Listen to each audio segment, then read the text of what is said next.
But I guess I'm going to go ahead and kick off so everyone can hear us. Thank you for joining us at our weekly small business town hall series.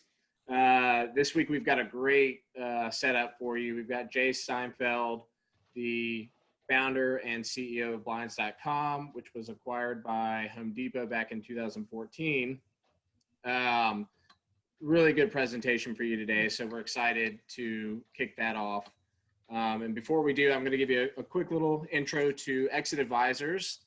Our team, Gary Cooper, Al Danto, Casey Bright, myself, and John Maneri, we've been hosting these town halls for a few months now. And our focus is on the lower middle market, small, medium-sized businesses. We go in and do M&A transactions and help prepare these businesses for a sale or an exit down the road, months, years in advance. There's a lot of prep work, as Jay will attest to and kind of tell you about here in a little bit. So our mission and our goal is to get in there, identify the red flags, help tune things up, and maximize the value of your business before you go to market. We also take a collaborative approach when we go to work. We like to partner with other service firms, CPAs, accountants, wealth managers, to help bring in these clients and help educate them around the M&A process, not just for the firm, but also for their clients, because there's a lot of prep work that's involved. So we really like to share in that process with them. In fact, so much so that we set up a referral system where we even share our fees and partner on deals. So very prideful in our education and our approach there. So I'm going to pass it over to Al now. Al's going to introduce Jay. And as always, a little side note, if you have questions, you can throw them in the Q&A feature down at the bottom. And I think Jay was even open to having people kind of chime in if that's good. So raise your hand if throughout the presentation, there's a hand raising feature. If you want to chime in, we'll, if it's a good time, we'll unmute your mic and get you involved. All right, Al, why don't you take it over? Thanks, Andrew. Welcome, everybody. And it's really, really a pleasure and an honor to introduce Jay. I've just gotten to know Jay over the last year or so. Fantastic entrepreneur, fantastic person, great educator, and we're going to hear just a great story today. But let me give you a little background about Jay. Jay earned his BBA in accounting from the University of Texas, as my wife and son would say, hook 'em, Jay, behind you there. So Jay's early career was a CPA, and in 1987, he and his wife started a small brick and mortar retail store selling custom window coverings and sold the store to go exclusively online. So Jay will tell us about that story. His company was acquired by Home Depot and kind of always stayed very entrepreneurial, kind of a company within a company, recognized as one of the best places to work in Houston, the top 5 workplaces in Texas, one of the 50 most engaged workplaces in America. Jay was, among many awards, was American Marketing Association Marketer of the Year, and he won the prestigious Ernst & Young Entrepreneur of the Year, which really is an incredible honor and challenge to receive. In May 2020, Jay stepped aside from GCC and Home Depot to not retire, but to rewire, and rewire he has. Yeah. Jay's come on board at Rice University, Jones Graduate School of Business, where he teaches as our entrepreneur in residence. He advises new startup students and helps them get started down the pathway to entrepreneurship. Incredible mentor. Serves on the advisory council to the University of Texas, Herb Kelleher Center for Entrepreneurship. Jay's on multiple startup boards, supports numerous charities, and he is a recent author. And I got the preview of Jay's book, The Human Entrepreneur. Fantastic book about the highs and lows of entrepreneurship and really a lot of what Jay's life story is from startup to a liquidity event. Just an incredible story, great lessons along the way. We'll send a pre-order form for everyone pre-order and get on board. Not sure when it's going to come out, but I can tell you something about Jay. Nice guys do finish first, and great guys win championships. And Jay has won many championships in life and business. And Jay, just going to turn it over to you and look forward to your story.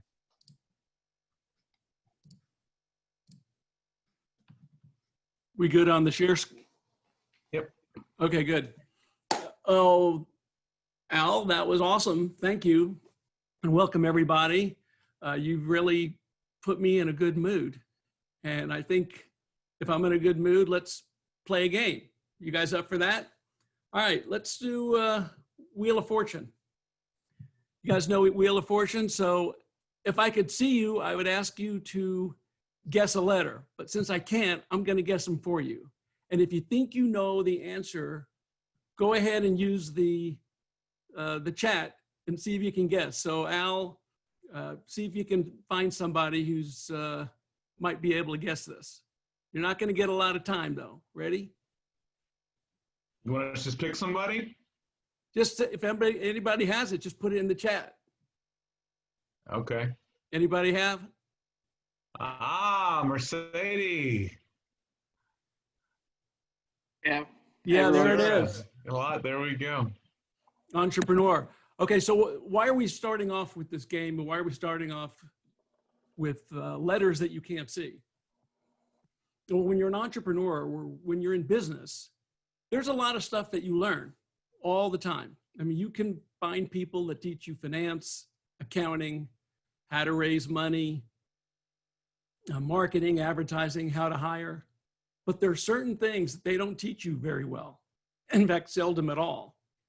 And it's those things behind the letters, those secrets that I'm going to talk to you about. And I think that secret, this one secret in particular, is what caused Home Depot to buy our company and to get us a valuation that actually was far in excess of anything we ever believed we were ever going to be able to do. So I'm going to tell you what that one thing is so that you can apply it not only to your business, but to your life. Okay, so you ready? Well, I'm not going to tell you yet. We're going to wait just a little bit because I got to put this all in context. So cliffhanger.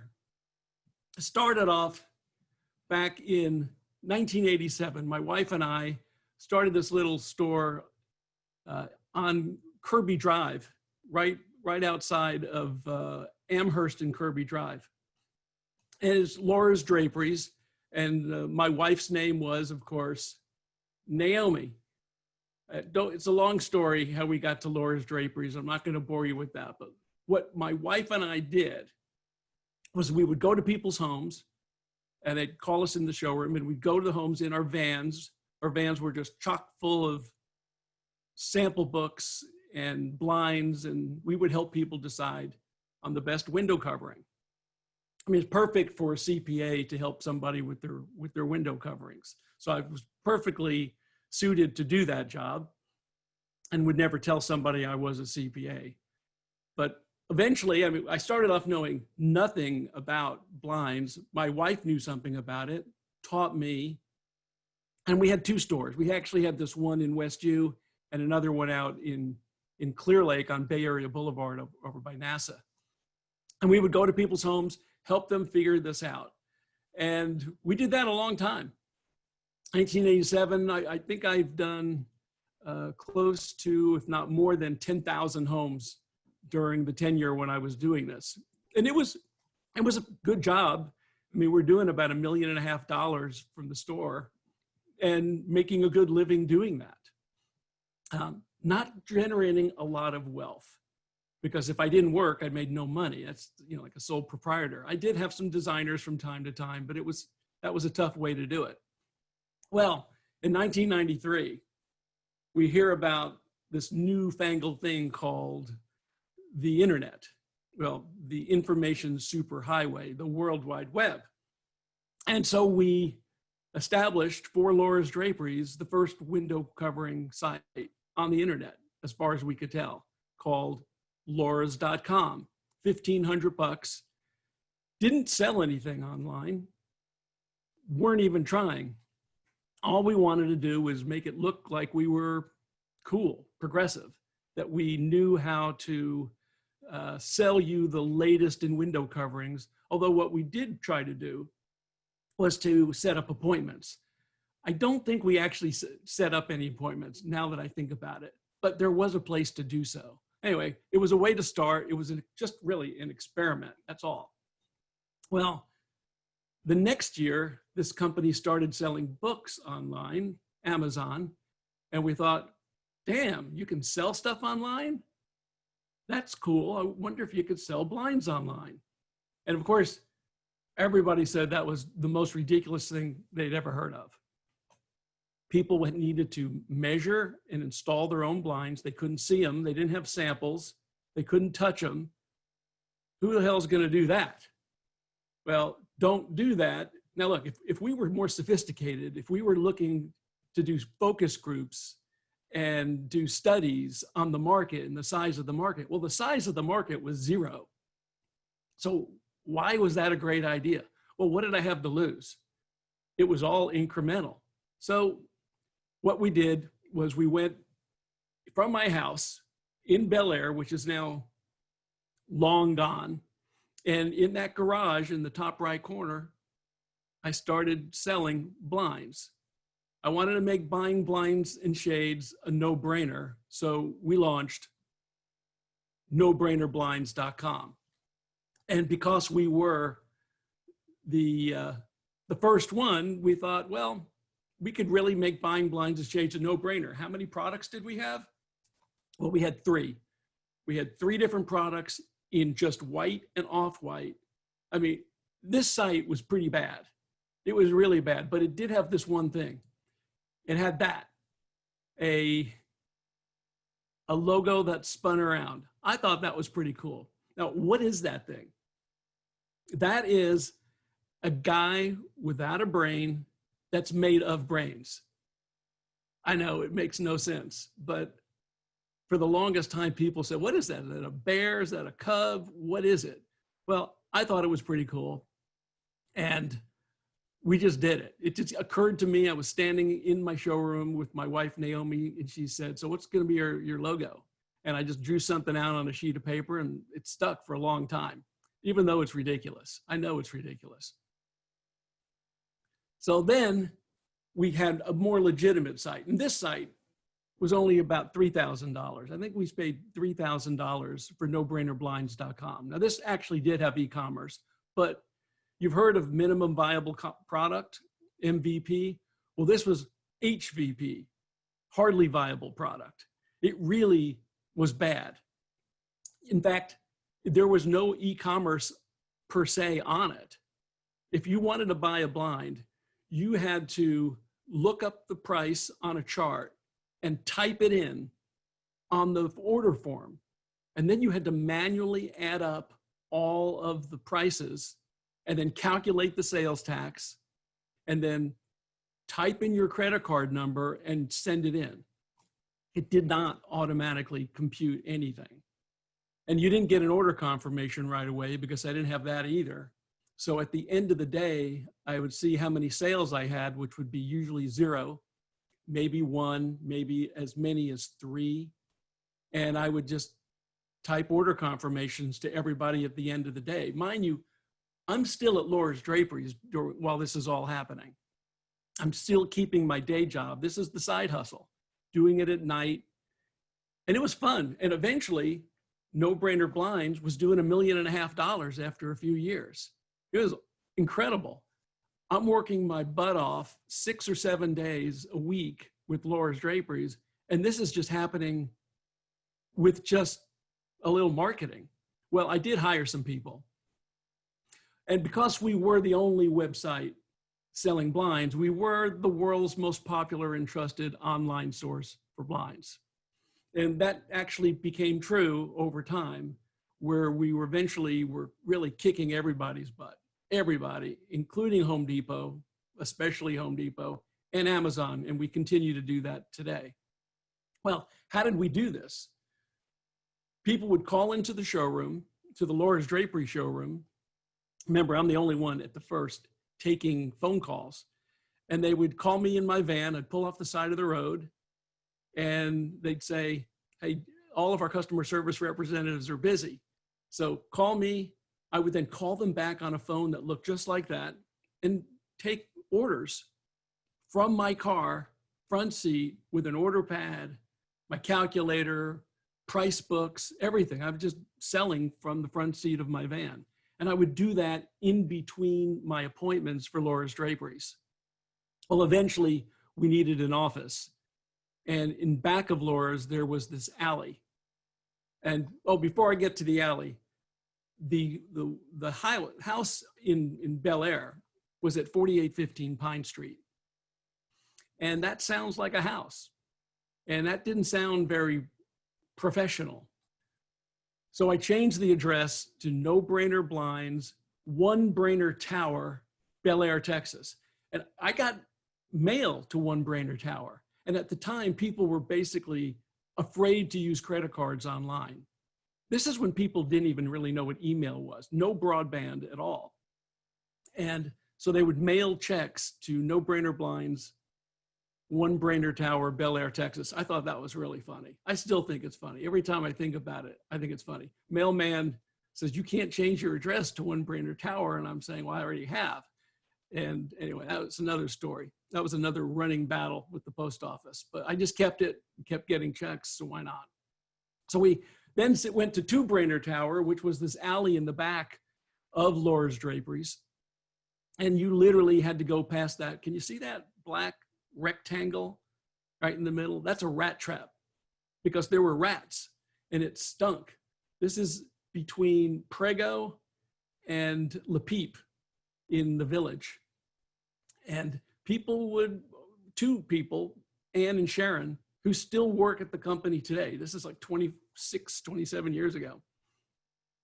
And they would walk through that alley to that green door at the back of the alley, 800 square feet back there, no windows. And they had this decision that needed to make. Do we open the door and smell the ridiculous smell that was in there in the alley? Because there was this Chinese restaurant that had this food that would be in the dumpsters. It was horrible, stunk. Or close it and then be claustrophobic. But so they had to make decisions every day. Do I open the door or not? Well, those were the good old days. Eventually, we decided to go full-time online and sold the store. So here's where we are now. We are Laura's Draperies in 87, Laura's Online, Amazon launches, No Brainer Blinds, 2001, we're off to the races. No more Laura's Draperies anymore. We're thinking everything is going well. I hired 7 people to answer the phone. So it was me and Sharon and another 7 people. That was it. In a very small office, about 1,200 feet, but no alley. Unfortunately, the year after that was a horrible year for me and my family because my wife, Naomi, who had been sick for the last 5 years from cancer, passed away. August 12th, 2002. So that was a catastrophe. And then I was trying to figure out what makes me tick, what am I all about, how am I going to even continue now as a single dad, 3 children, fledgling business. Well, I started reading, started thinking, very introspective, read a lot of books on philosophy, on life, on happiness, on death, and business. And on a trip to Alaska, came to the realization that I needed to figure out my core values. And now we're getting to the secret. The secret, for me at least, and maybe it will be for you, and maybe it already is. And by the way, anything that I'm telling you, take with a grain of salt, because this all worked for me. And I'm hoping you're going to learn something from what I'm about to tell you. But that doesn't mean it will work for you. So you got to use every bit of information from everyone that you encounter. See if it resonates with you. And if it does, use it. If it doesn't, discard it. So here we go.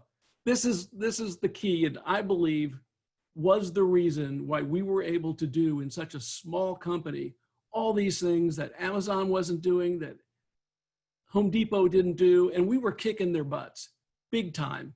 And basically they had to make a decision. I guess we need to buy them, and they did. It came down to this. Our core values. We call them the 4 E's. They weren't called that at the time, but that's what we call them now, the 4 E's. So what are the 4 E's? The first one is evolve. Evolve continuously. Now, this is where I'm hoping you might participate. What does it mean to evolve? What should evolve? Can you all type something in there? Al, if you could.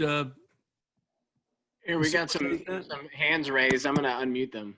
Okay. Go ahead. Adam, you want to, you should have a free mic, Adam. Or Carl. Yeah, I was going to say, good ideas survive and bad ones die out. You kind of try out different things and see which ones make it. So that sounds like an active approach to experimenting and just trying things. But what does it mean to evolve? What should evolve?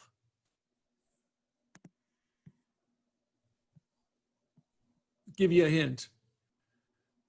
Your products, Or the business your model. processes, pricing, supply chain, things like that, right? And what about the most important? Your people. So what does that mean, your people? Does that mean your staff? Or does it mean who else? Somebody else? Who needs to evolve? Your customers. Who you are as a company. Who you are as a company, so your brand, but what about the people themselves? Which people need to evolve? Customers. Your customers, so you need to make sure your customers evolve, they have the best experience, definitely. Who else?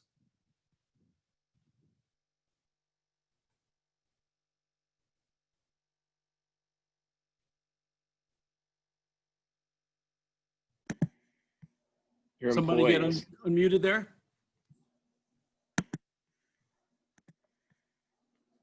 Ronald? Yeah, I would say everyone in the company needs to evolve. Everyone, that would mean your yeah. staff, your senior leadership team, every employee.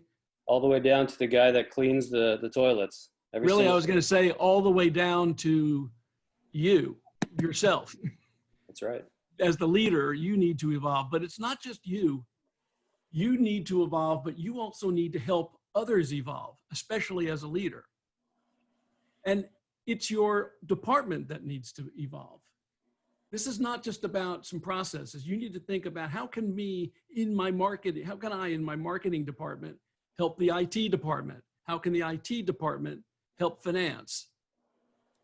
And when everybody in an organization is not only working to help improve themselves and helping to improve everyone else, you have this organization that just automatically, I call it autonomous improvement, just keeps getting better. Now, what's your role in this?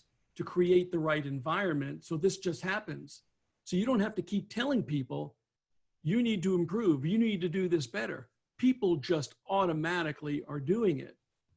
And that means you're helping not just the customer, not just yourself, not just to the person next to you, but you're helping your stockholders. You're helping every stakeholder there is. Your service providers, your vendors, your suppliers. How can I help my supplier get better?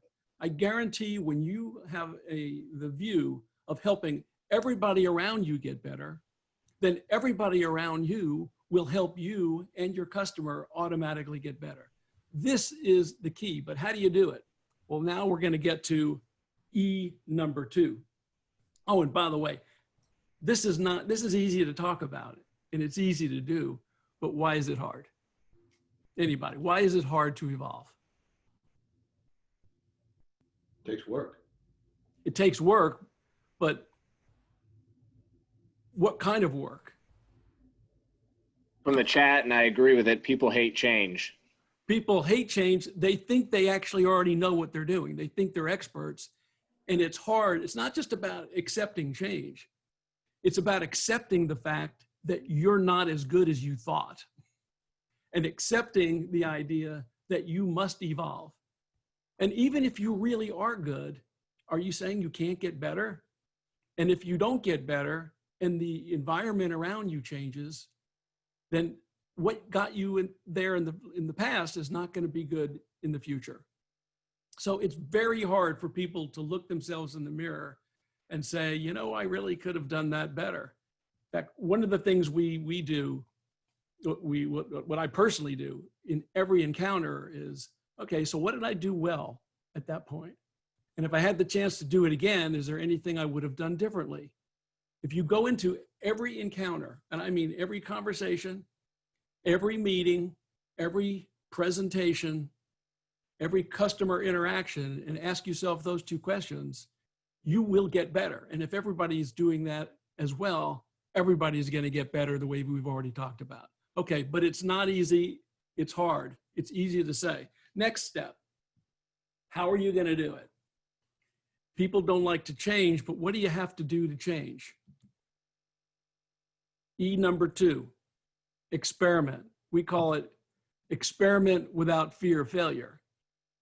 Experiment without fear of failure. Okay. What are you fearing? What do people fear when they experiment? Another question. What do you fear by taking a chance? Hands?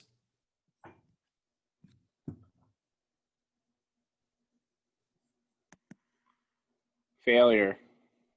Failure, but what do you, embarrassment. Embarrassment that you're going to look what?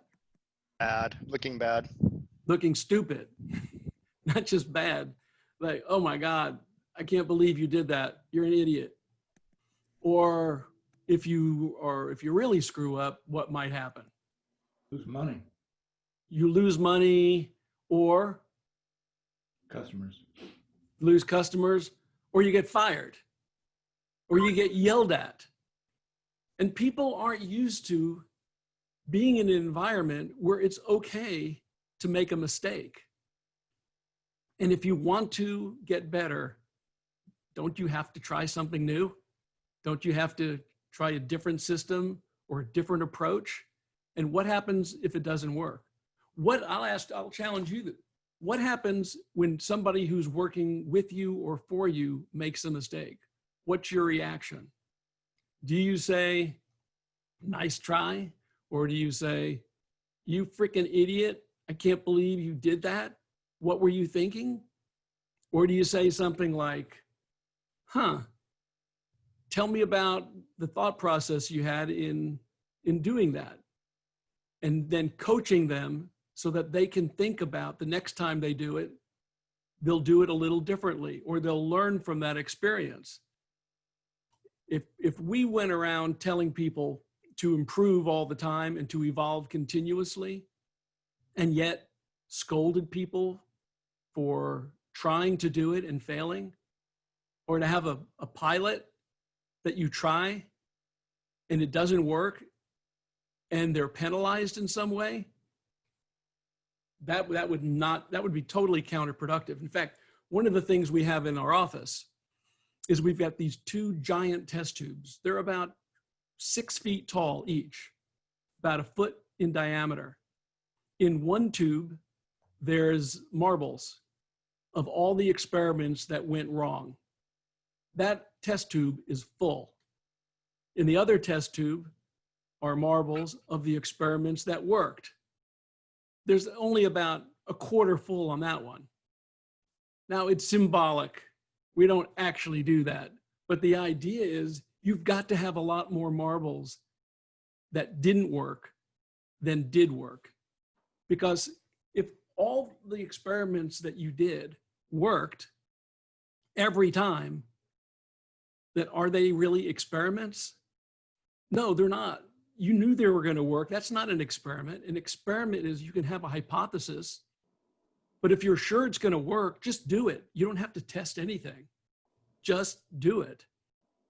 But you've got to experiment and try things. Now, people think that I like to take risks. I talk about experiment without fear of failure. Would I jump out of an airplane and flap my arms to try to see and experiment whether I can fly? No, that's stupid. Would I maybe try it a foot off the ground? Well, I know that's not going to work, but I still might try it, because what's the downside risk? I am risk averse. I am risk averse. I don't like to gamble. I do believe, though, in asymmetric risk, where the downside is very low and the upside is very high. I believe that if I can live with any downside, it's worth a try. Look what I did with No Brainer Blinds. I spent $3,000 and some time on the side. What did I have to lose? I didn't spend a lot of money on the technology. I didn't spend a lot of money on advertising. In fact, I had no ad budget, zero. I think I went 6 years before I ran any ad at all. So when you combine evolve continuously and experiment without fear of failure, you have a culture of like mad scientists, but doing it in a methodical way. And if you can do that, just that, and you can get your people to do that and just that, then ultimately you are going to figure out almost anything. And if you go in thinking, well, I don't know what the answer is, I'm not sure how we're going to get there, but I've got this vision of where we can go. And if you tinker here and there and you get everybody tinkering, you get some hypotheses that you can test. And as long as you're not betting the farm, you're okay. In fact, there's very little risk at all because you're spending so little money. All right. So how do you get these hypotheses? How do you get enough data to be able to make these decisions? So what do you think number 3 is? Express yourself. This is so important. In order to evolve, and you can see how these are interrelating now, right? If you want to grow and you want to evolve, you have to take some chances, but you've got to be told and you've got to have the ability to get the right data because you cannot get the data on your own. So if everyone in the organization knows, not only are you encouraged to speak up, but you're expected to speak up. And if you don't, you're not worthless, but you're just not living up to your potential. And the company is not living up to its potential. And this is where diversity and inclusion comes in as well. I look at diversity and inclusion not in the way of race or religion or sex or anything.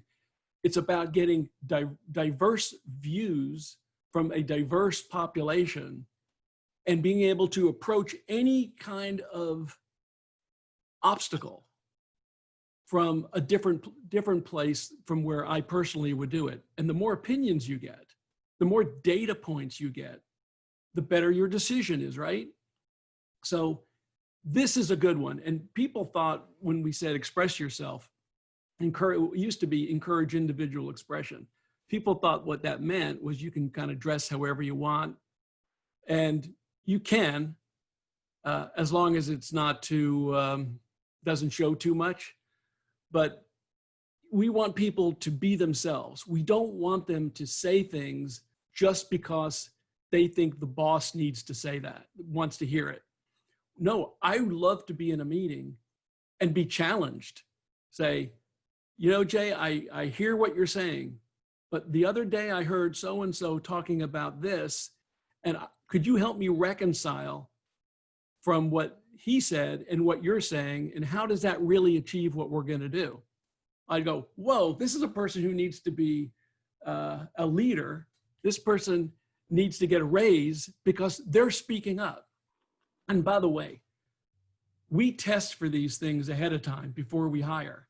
You can't go into an environment like ours and expect to flourish if you are going to be bashful. Now, that doesn't mean you have to speak up in a meeting. Not everybody can do that, but you can write an email. You can take somebody off to the side after the meeting. You can do that and state your view, but you need to speak up and you need to experiment. And if you don't have in you the ability to do that as part of your core, you're not going to last, because a lot of people just want to be told what to do and keep their heads down and stay out of trouble and make their bosses look good and never disagree with their bosses. That's not going to work. And now you can see how doing all this together was actually fun. Fun to the point where it was our fourth core value. Enjoy. Enjoy the ride is what we call it. So our 4 core values are to evolve continuously, experiment without fear of failure, express yourself, and enjoy the ride. Enjoy the ride could mean shuffleboard, ping pong, foosball, lots of cake. Okay, yeah, we do have all that. We do have shuffleboard and ping pong and a lot of celebration. We do that. But don't get confused here. What is really fun for us is doing things that we thought or that others thought could never be done. And we work really hard and we help each other become better. And we express ourselves and everybody is helping each other. You've got this organization that keeps getting better without much input from you as the leader. Again, you're just establishing these principles and the environment to allow it to happen. So enjoyment for us is working super hard, experimenting furiously, furious experimentation where we're trying things every day, new tests, A/B tests, and seeing something that works and celebrating that and discarding the things that don't work. And when they do work, you just keep doing it. And that was one of the great things that we did with Home Depot. We were able to do things that Home Depot, even with billions of dollars of cash, 450,000 people, over 2,000 stores. Here we were, littleblinds.com, with 100, and at the time when they bought us, 175 people, about $115 million of revenue, which is a lot, but not when you're doing 110 billion in revenue. And we were building software ourselves that they were unable to do. That's pretty cool. That's fun. Ultimately, what this means is you've got an organization that has as its purpose to help people become better than what they ever believed possible. When you have an organization where people are truly helping other people become better than what they ever believed possible, and you're becoming better, there's no stagnation in the organization, in the company, for the customer, or for you. And if you don't feel stagnant, as long as you're getting paid a reasonable amount, you're gonna stay. Our turnover was super low. It was like 8%. And when you've got people that you can invest in and they're gonna grow, it's pretty amazing. And that's why we got Best Place to Work so many times. The office is cool, but we still remember our roots in the alley, Two Brainerd Tower. But we think it's so cool to have Two Brainerd Tower in our memory. And for the longest time, we kept bringing people to the alley on their first day of training. And they'd stand in the alley and hear a lot of these stories that I'm telling you, that we built an alley in our office. So as you go through the lobby, that's the lobby.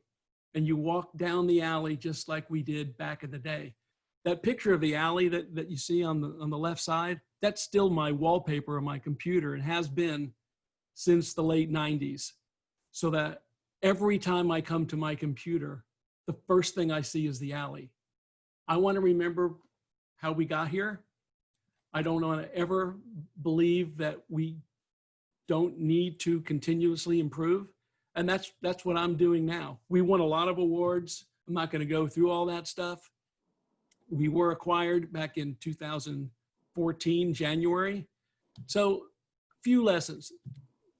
Know your purpose, and our purpose is people. Clearly articulate an enticing vision, which we did. And when everyone knows what that vision is, knows what the direction is, I haven't told you about what that is, but we don't need to go through that right now. When everybody is on the same page, everybody knows where they're going, and everybody is helping each other go towards that vision, it's gold. And then you only hire people that are aligned towards that vision and that have those core values. It's been truly a blessing for me to be able to have figured that out. Unfortunately, it came only after the death of Naomi. What I'm hoping is that you don't wait till some unfortunate event catalyzes you to realize what is important to you personally and to your business. For me, it's the same. There's no difference for me in evolving, experimenting, expressing myself, and having fun. I mean, why shouldn't you have fun at work, right? Well, we had this one day when I was away from the office. My employees created this video for me. I'm going to see if I can get that and play that for you right now.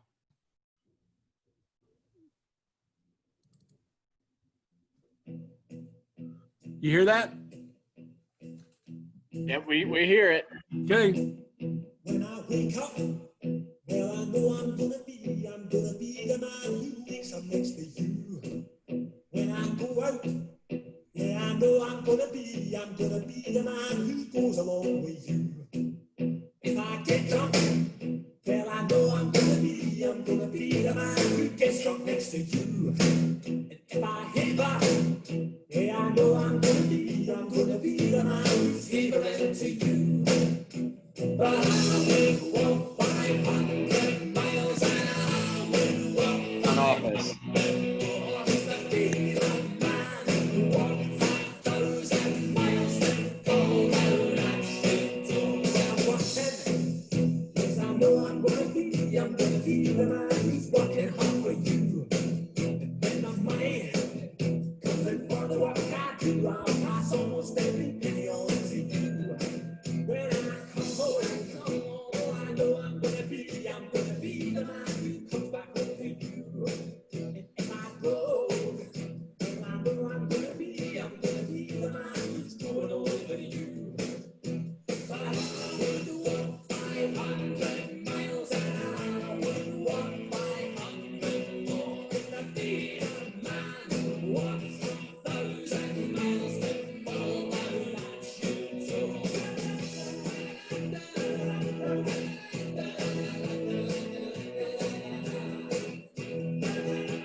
You guys still see me? Yep. So Yep. hopefully, if there's anything that I did today that helps you get just a little bit better and you've become just a little better than you ever thought you could be and help your staff and your people and your company get a little better, then I have achieved my objective today. And I thank you so much for your time. Thank you. Hey, thank you. You still have a few minutes for some questions. I think we have a few individuals that'd like to chat with you. Sure. Mercedes, would you Yeah. like to kick it off? Yeah, I've had my hand raised for about 15 minutes. No. Jay, that was a wonderful video. And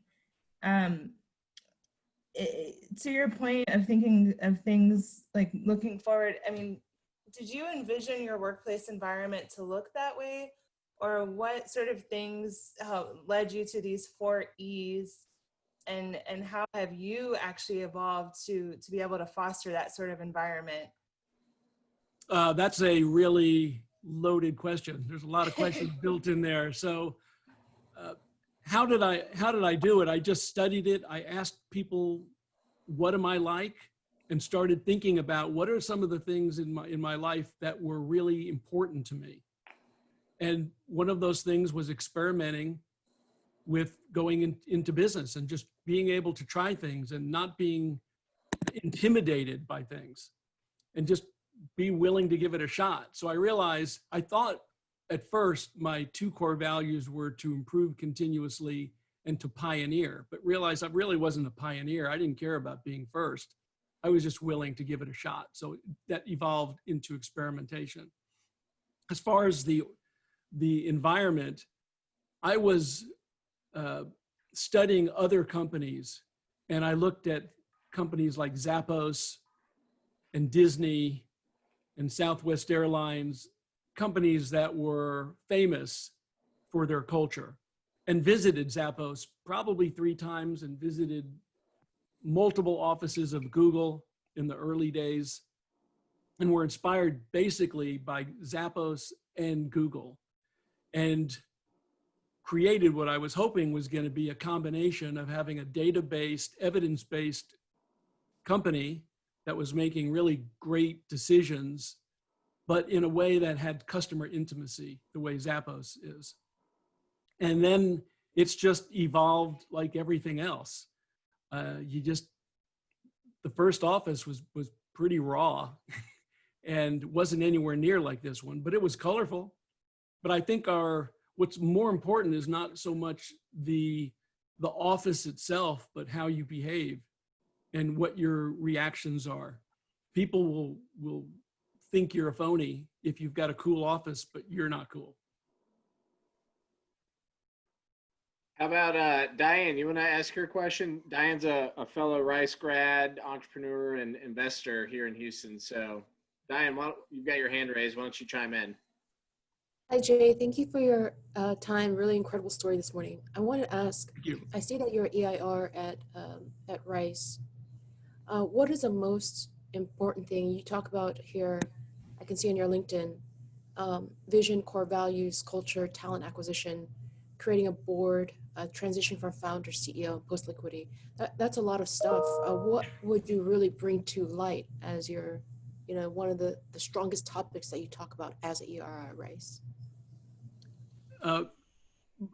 What I try to do is fill in what I perceive as where there may be some gaps and try to be the bridge between all of the great things that you already learned from Al and the other professors by being a little more philosophical, such as one of the first things I ask in my first class is, why do you want to be an entrepreneur?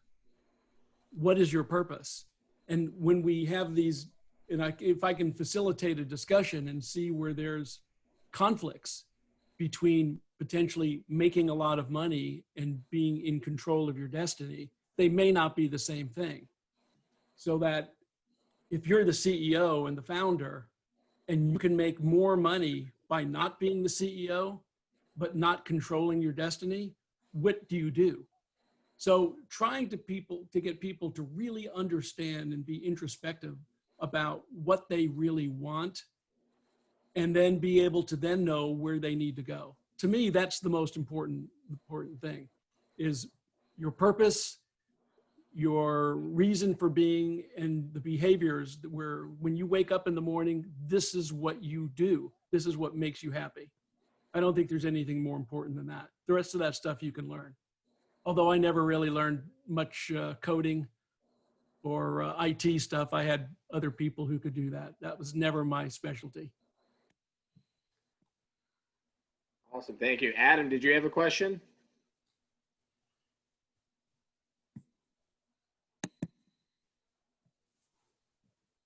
Hi there. Can you hear me okay? Yeah, there you go. Okay, great. Jay, firstly, I want to thank you for taking the time to speak with, myself and the group today. I actually had an opportunity to interview at your company back in 2015, and I'll be honest, I definitely regret not taking that interview now.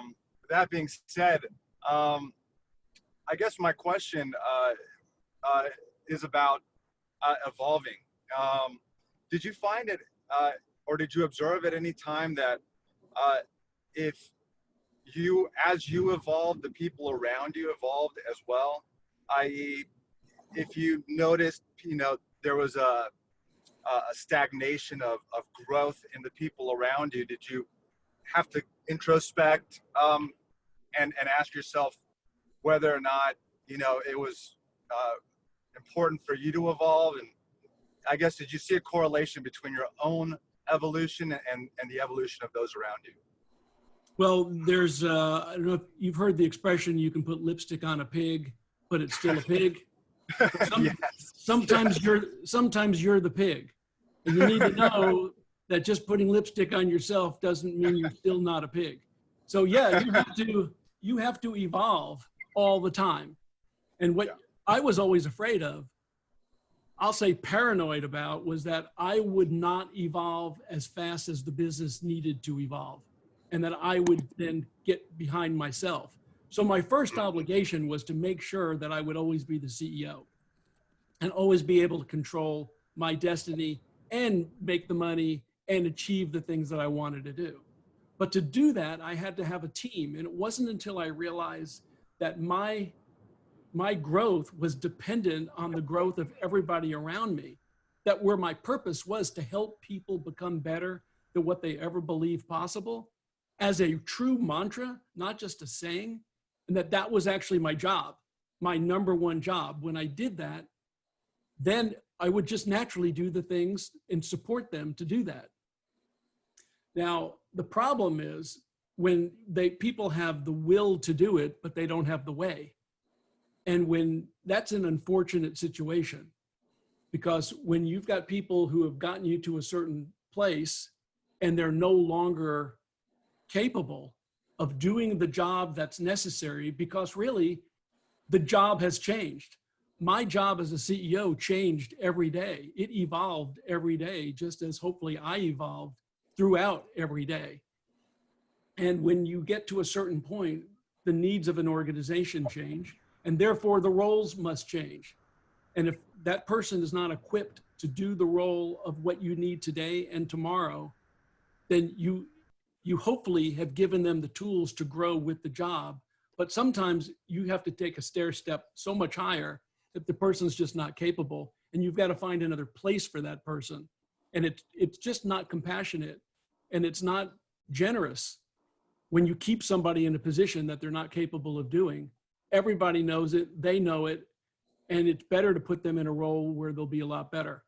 And there are numerous times where I had to bring people in above others, but the people would almost always stay in the company in a role that was perfectly suited for them, where they would flourish and do well and help the company.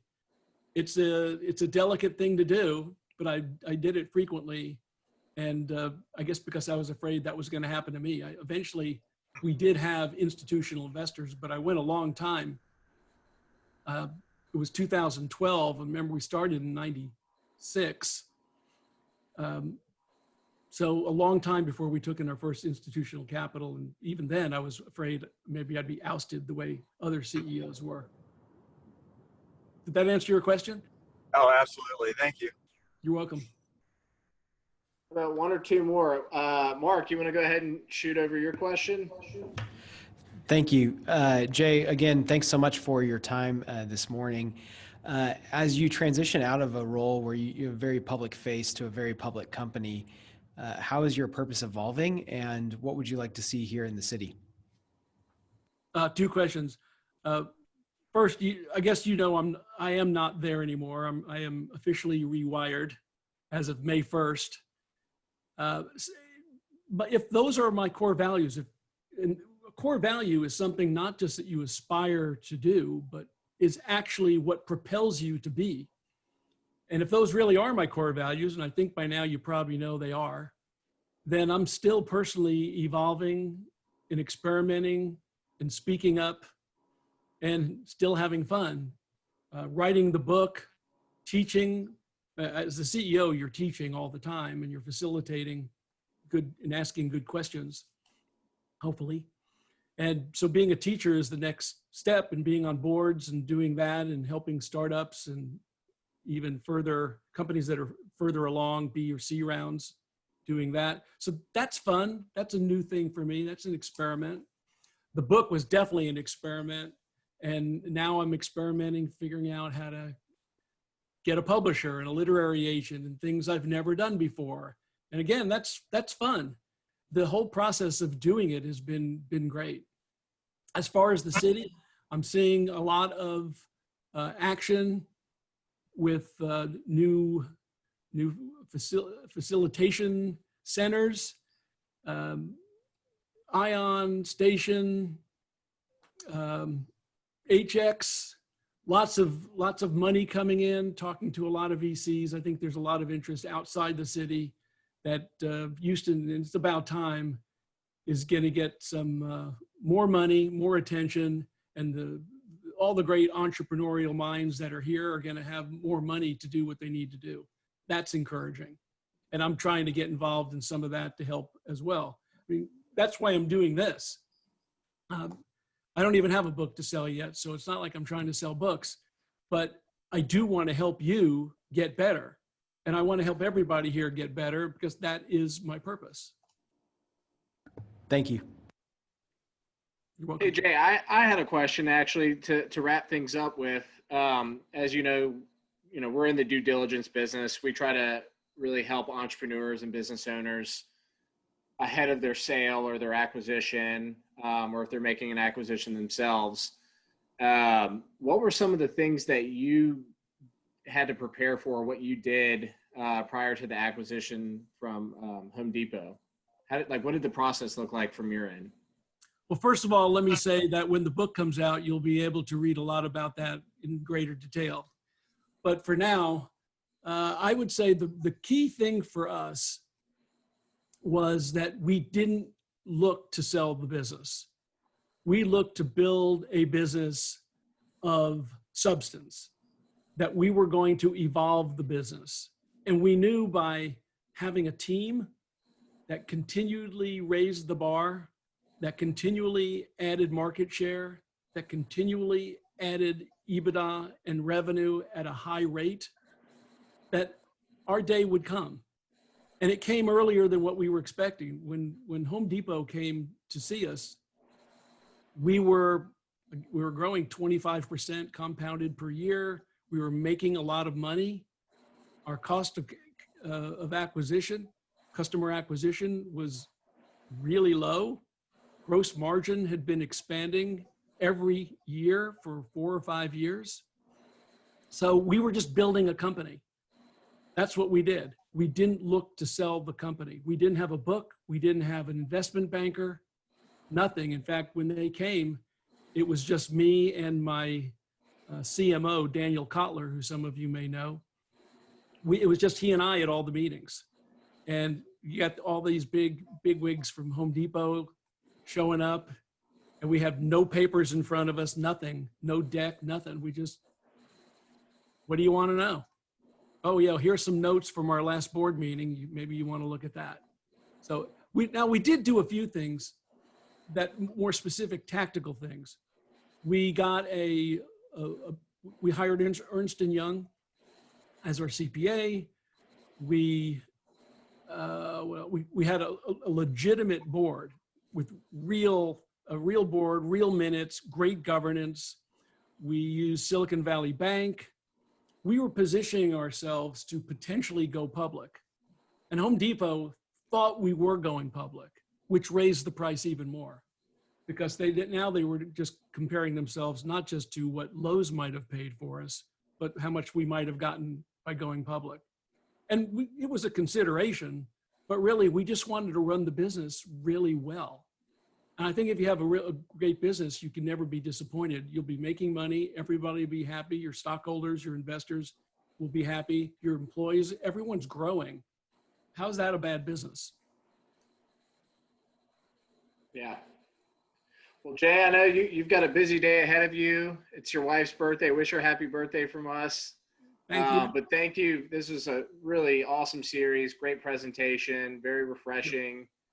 Loved having you. Yeah. Thank you for asking me, Andrew. Al?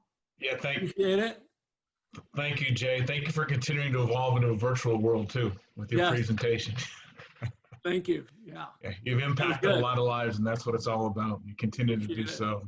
Long Hey, way to go. everybody. Thanks for showing up. Thanks for putting up with me. Thank you.